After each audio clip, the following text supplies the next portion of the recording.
समस्त वृत्तियों को एकाग्र करते हुए अपने मन मंदिर में विराजमान हजूर सतगुरु दीनदयाल दादा जी को अपनी श्रद्धा व भक्ति के पुष्प अर्पित करते हुए प्रेम सहित बोलो जयकारा। बोल मेरे श्री गुरु महाराज की जय। गुरुमुखो, मानव जीवन का वास्तविक उद्देश्य जानने के लिए मनुष्य को बुद्धि विवेक की आवश्यकता है। सोच विचार करने और विवेक से काम लेने पर ही असलियत की समझ आ सकती है। इसलिए संसार में विचार पूर्वक जीवन की नई राह बिताने के लिए सच्चे ज्ञान की खोज होनी चाहिए तथा ऐसा ज्ञान पूरे गुरु के बिना प्राप्त हो सकता है। जिस प्राणी को सत्य असत्य का ज्ञान ही न हो वह आमतौर पर धोखा खा जाता है तथा असलियत को परख सकने की क्षमता न रखता हुआ नकल को ही असल मान बैठता है।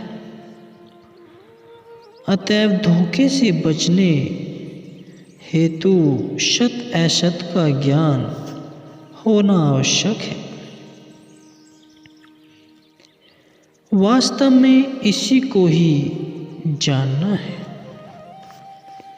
यह ज्ञान क्या है और असली ज्ञान दुनिया में कौन सा है। ज्ञान जवानी जमा खर्च करने का नाम नहीं अथवा फकत पुस्तकों को रट लेने से ही ज्ञान प्राप्त नहीं हो जाता, बल्कि ज्ञान असल में अमली कार्यवाही और अमली जीवन का नाम है। अमल में लाए बिना किसी प्रकार का ज्ञान किसी को कोई फायदा नहीं पहुंचा सकता, क्योंकि जिस बात को बुद्धि ने समझे उसे क्रियात्मक रूप में लाने की भी अत्यंत आवश्यकता है, नहीं तो फिर धोखा है। एक बार श्री गुरु नानक देव जी विचरण करते हुए हिमालय पर जा निकले। वहाँ हिमालय के एक शिखर पर सिद्धों का आश्रम था, जो तपस्या और योग के बल से सिद्धि प्राप्त करके उसी को ही सब कुछ मानकर सिद्धि करामात से सब काम लिया करते थे। श्री गुरु नानक देव जी उस आश्रम पर पहुँचे तो सिद्धों की मंडली ने उन्हें घेर लिया और उन्हें भी सिद्धों में शामिल होने को प्रेरित करने लगे। किंतु श्री गुरु नानक देव जी तो रिद्धि सिद्धि और करामात के दर्जे से बहुत ऊपर थे। उन्होंने भक्ति योग पर जोर दिया। तब वहाँ उन सिद्धों के साथ बहुत से प्रश्न उत्तर हुए। जिन्हें सिद्ध गोष्ठी के नाम से पुस्तक के रूप में भी संग्रह किया हुआ है। उसी क्रम में राजा गोपी चंद ने श्री गुरु नानक देव जी की परीक्षा लेने के लिए यह प्रश्न किया था। संसार में कौन मनुष्य सच्चा ज्ञानी है, कौन सच्चा ध्यानी है और कौन सच्चा तीर्थ स्नान करने वाला है। निर्मल क्या वस्तु है और मैल क्या है। वह क्या वस्तु है जिसे प्राप्त करके मनुष्य सुमार्ग पर लग सकता है। सब ऊपर से क्या है और सबसे नीचे क्या है।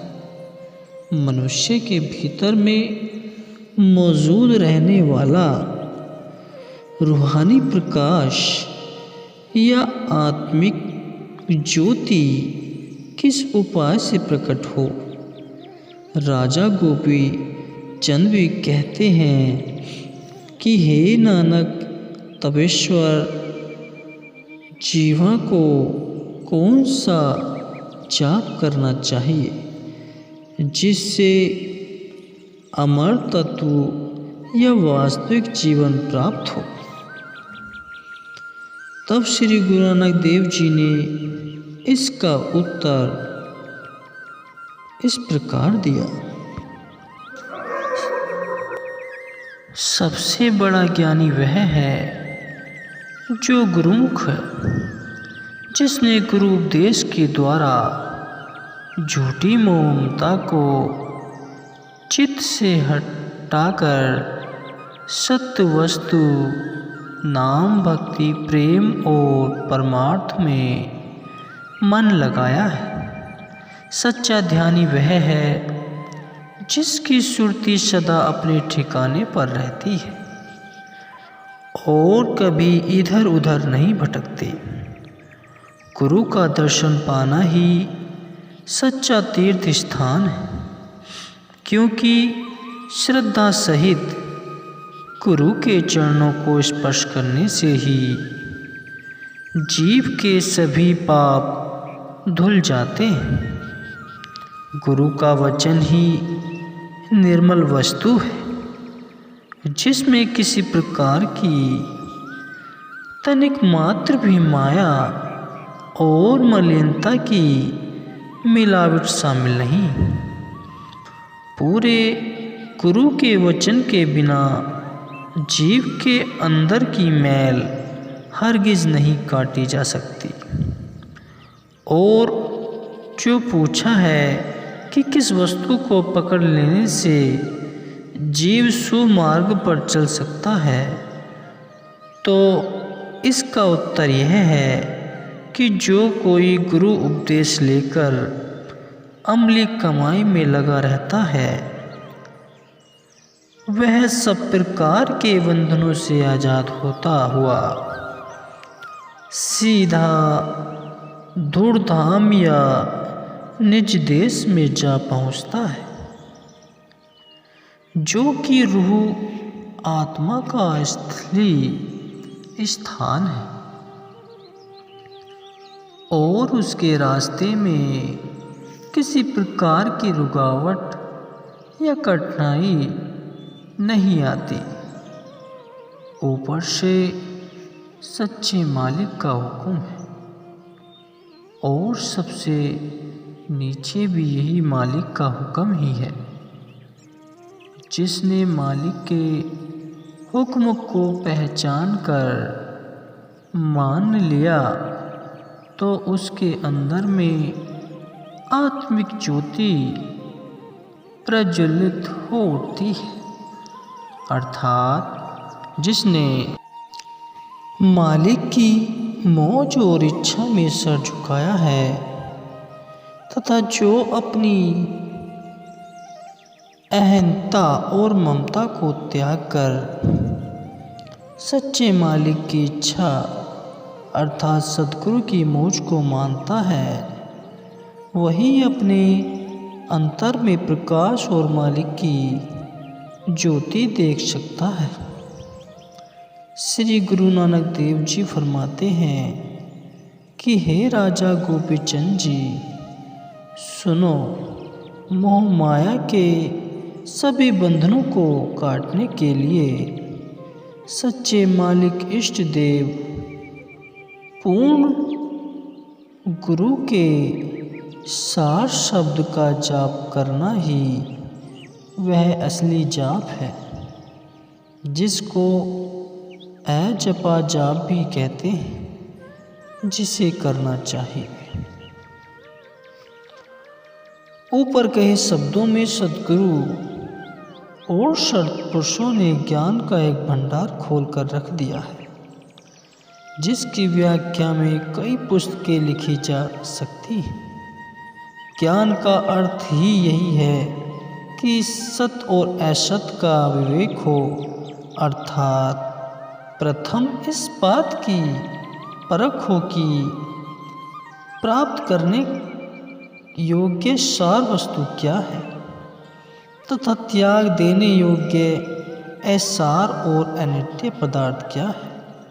फिर इस प्रकार का विवेक होने के बाद उसको क्रिया का अमली रूप भी दिया जाए, तभी तो ज्ञान है, अन्यथा उसका कोई लाभ नहीं। इस विचार से वह गुरुमुख जिसने अपनी सुरती को सत वस्तु की प्राप्ति में जोड़ दिया है तथा संतों सत्पुरुषों के सच्चे सार शब्द की अमली कमाई में लगा हुआ है, वही सच्चा ज्ञानी कहलाने का अधिकारी है। जो गुरु की आज्ञा, वचन और उपदेश का सदैव मुख्य अर्थात दृष्टि के सम्मुख रखता है